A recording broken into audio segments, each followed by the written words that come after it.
Family Urban Legends, copyright November the 27th, 2008. My parents had always expected my darling sister, that Dad doted on, to become a star sorceress pupil, and then destined for great things. So when the accepting letter from Sorceress Academy came, there was much rejoicing in the upper chambers of our household, knowing that my sister was a easy shoe-in for future Supreme Sorceress Coven of the nation. They'd borrowed heavily with their neighbors and relatives on their daughter's future greatness. So when my sister bolted and eloped with Jack, the village idiot, things fell to pieces big time. Desperate to save face, the upper chambers hauled me, the lowly seventh son of a seventh son, and a bean counter scrivener at that, out of my darkened room, and pressed the appointment as a sorceress pupil into my hands. Grumbling and cursing, I raged and railed, but in the end heeded my dad's wishes and became the first male sorceress pupil in Sorceress Academy. History.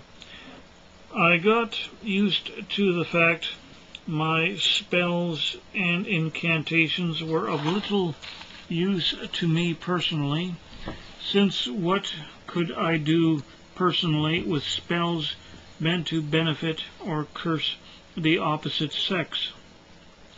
However, I endured magically created dresses and being dressed up as a woman with my incantations, increasing my bosom size, length, my hair, and summoning lipstick with a snap of my fingers. So it came to pass I learned to inhabit the various magical female forms, human or not. I was taught to conjure up in Shape-Shifting 101, which made it easier since I could finally find a use for those other older incantations I learned in class.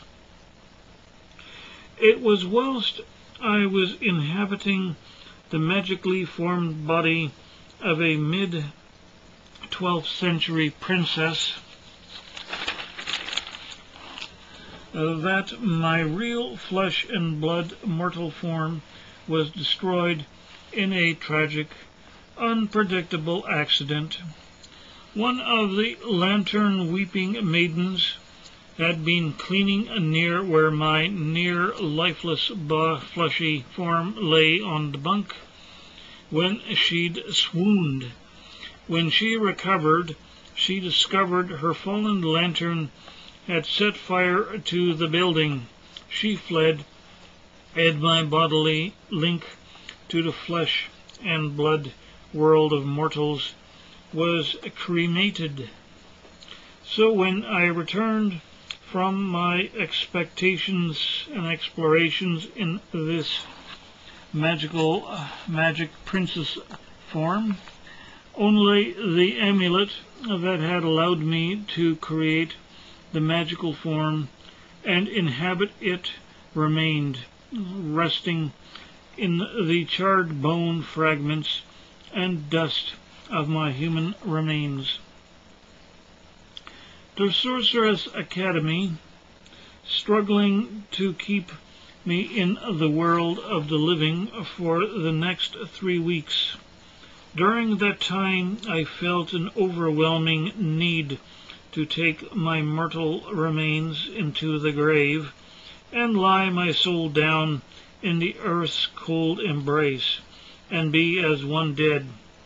However, the staff of Sorceress Academy hid the urn containing my bones and ashes, and kept it hidden whilst I raged day and night, night and day, for 3 weeks, till the death fever loosed its grip on me.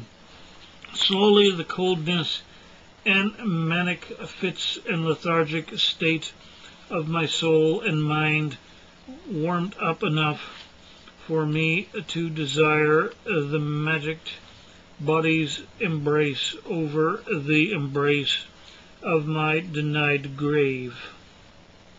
I came back to the world of the living.